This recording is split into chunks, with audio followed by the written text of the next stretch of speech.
J'avais 3 ans et je voulais absolument aller à l'école parce que je me retrouvais seul. Les gamins du quartier, ils étaient tous à l'école. Ma mère m'a amené à l'école dite laïque. C'est Madame Payan qui m'a reçu et qui a dit « trop petit, je ne le veux pas ». Alors de retour, je pleurais et ma mère, en passant à l'école dite libre, elle a vu Madame Cartier, elle a dit « vous ne voulez pas la prendre, ça y passera ». Et la mère Cartier, tu parles, elle m'a attrapé et elle m'a serré contre ses gros seins là. Et c'est peut-être pour ça que je suis resté d'ailleurs. Et voilà, je suis allé à l'école dite libre. Donc dans cette école libre où il y avait le père Cartier qui était le chef là, je ne sais plus comment on dit. On avait une fois par semaine ou une fois toutes les 2 semaines le curé qui venait nous apprendre le catéchisme et nous expliquer l'histoire sainte. Ça m'a d'ailleurs servi quand j'ai fait un voyage chez les Juifs là-bas, sur le tombeau du Christ, tout ça. Là, moi, je savais tout par cœur. On apprenait l'histoire sainte, donc c'est quelque chose qui m'a servi finalement. Alors, par contre, il y avait d'autres côtés qui n'étaient pas si positifs, mais bon. C'est le directeur de l'usine qui venait nous remettre les prix en fin d'année.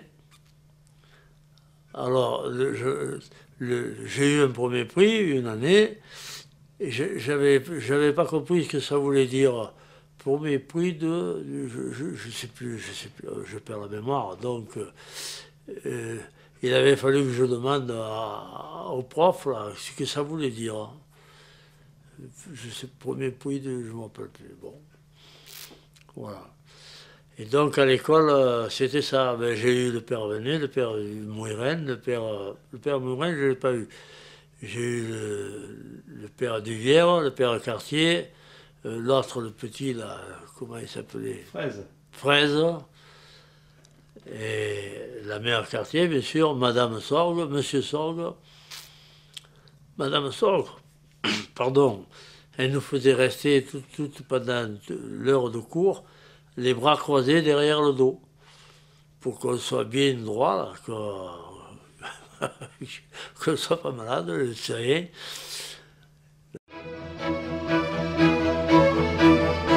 Je suis né à la rue H. Tu vois, on n'avait même pas droit à un nom de rue. Ça doit être un dessinateur qui a fait la cité, tu sais. Il a tiré des traits, puis d'autres traits perpendiculaires, et après on a mis des noms de rues. Après on a mis des noms de chimistes. Mais au début, rue A, rue B, rue H. Et j'étais à la rue H. Ensuite, je suis allé à la rue... Putain, je ne me rappelle plus. Je te l'ai dit tout à l'heure. Émile Boyoux.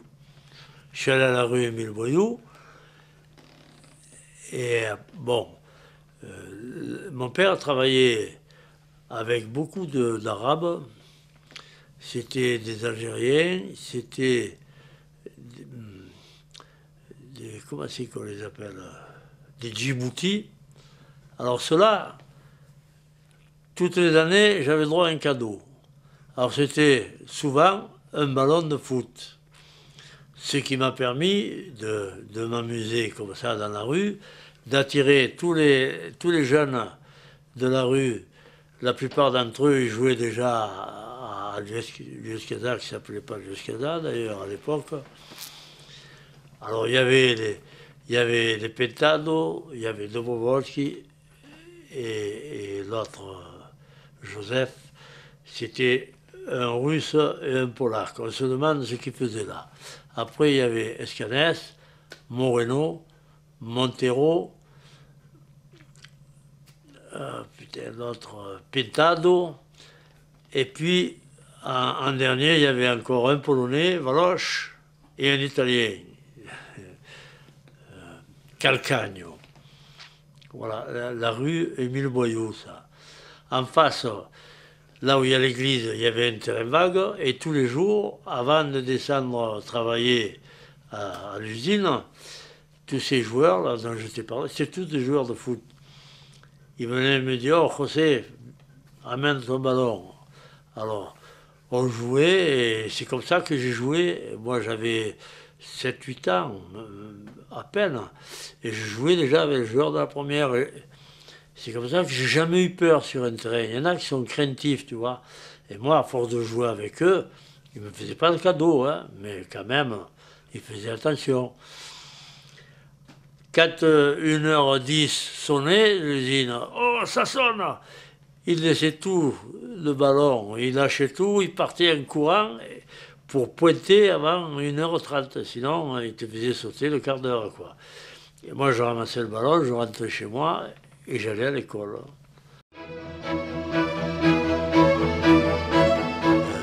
Donc, le Parti socialiste fait un appel pour l'Union de la gauche et celui-là, et on est un certain nombre à adhérer. Et puis moi, il y a Edmond Maire qui me dit, il faudrait que tu sois au comité directeur. Je dis, ça va pas, non, j'ai pris la carte, c'est déjà pas mal, hein, parce que, tu sais, le PS, la SFIO, Edmond Maire me dit, mais non, c'est parce que il y a le numéro 2 de la Compédé qui a pris sa carte.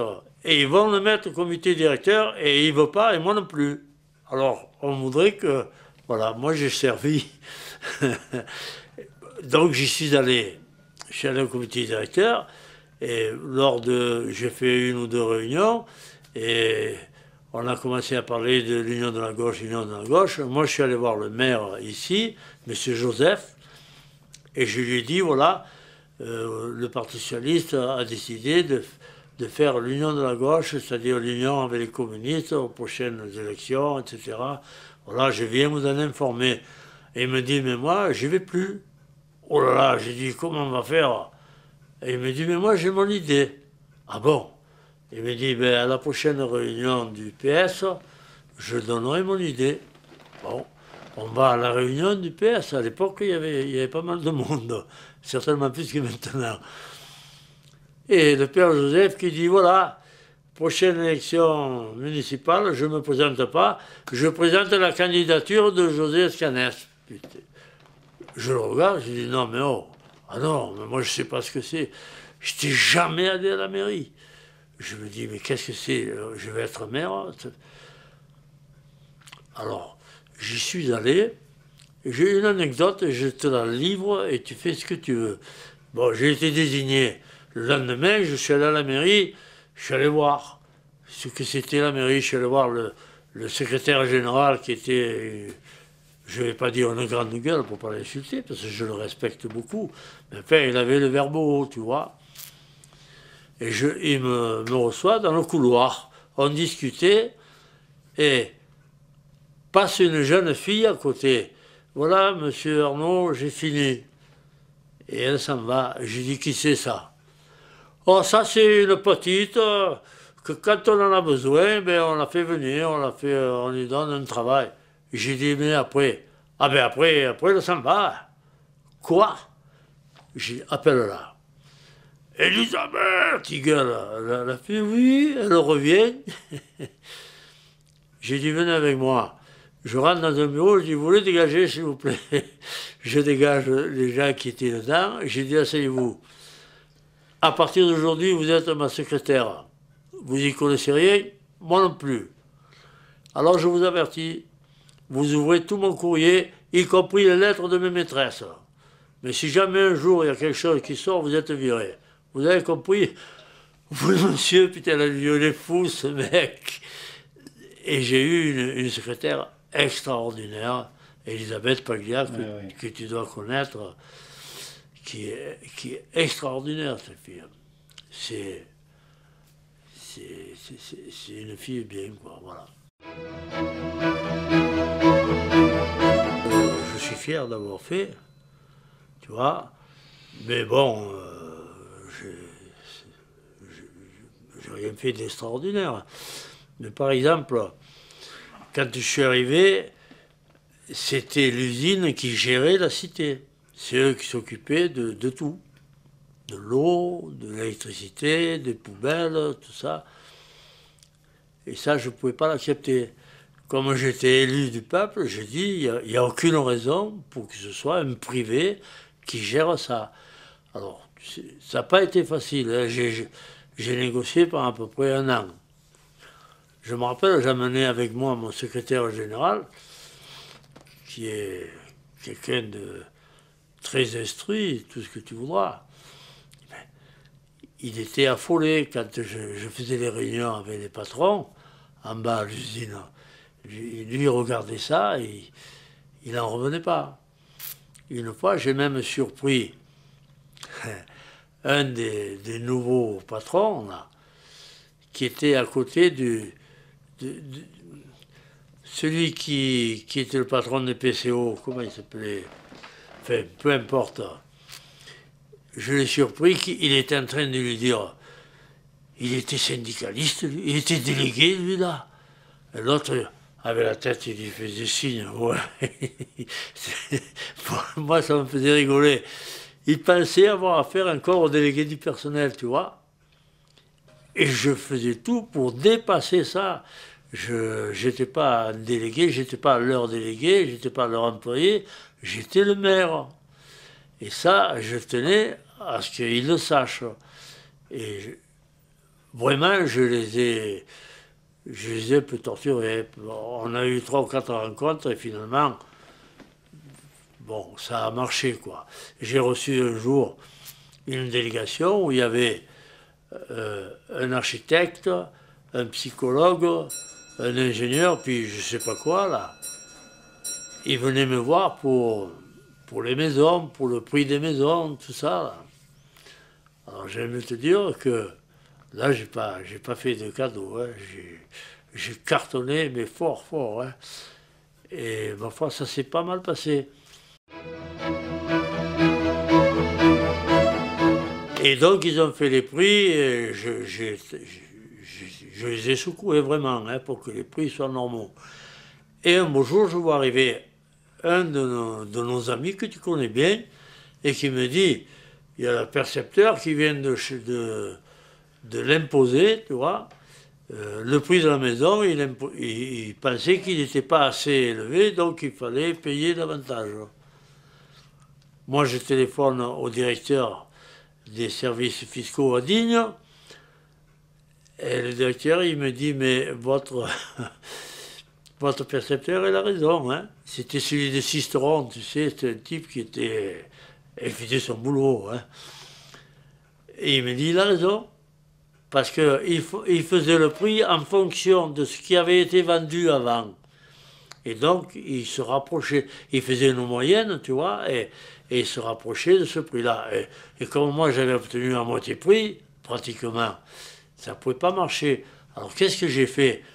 Pour une fois, le parti a servi à quelque chose. Je suis allé à Paris, j'avais des tas de collègues qui étaient au comité directeur avec moi, qui étaient dans les ministères, tu sais, attachés de ceci, attachés de cela, chefs de cabinet, machin. Ils avaient tous eu un petit fromage, là. Je suis allé les voir, je leur ai dit, oh. Ils m'ont dit, t'en fais pas, on s'en occupe. Et puis, j'en ai plus entendu parler, les prix sont restés ce qu'ils étaient. Et c'est là que, moi-même, je ne voulais pas acheter ma maison, parce que comme je l'avais négocié, j'ai dit, ils vont dire que moi, je l'ai eu à l'œil. Et puis, au bout de quelques mois, j'ai dit, mais merde, ils diront ce qu'ils voudront. Mais j'ai l'occasion d'acheter ma maison à un bon prix, je l'achète et je l'ai acheté. Or, les types, ils ont quand même, tu le sais bien, ils ont eu droit à un prêt à 0%. C'était quand même pas mal. Ça, j'en suis fier d'avoir. C'est sur le principe d'avoir sorti des griffes du patron, ce qui ne le regardait pas. La vie civile, la vie dans la cité, il n'a rien à voir, le patron. Alors c'est bien beau, avant il avait la maternité, le cinéma, l'épicerie, la pharmacie, tout était à lui. Bon, c'était une période. Mais moi, je pensais qu'on pouvait évoluer et qu'il fallait évoluer. Et ça, ça me fait plaisir, hein, parce que tous les types que je vois là, je sais qu'ils ont acheté leur maison. Il doit y avoir 200 ou 300 maisons qui ont été vendues. Ça, on peut avoir le chiffre si tu veux.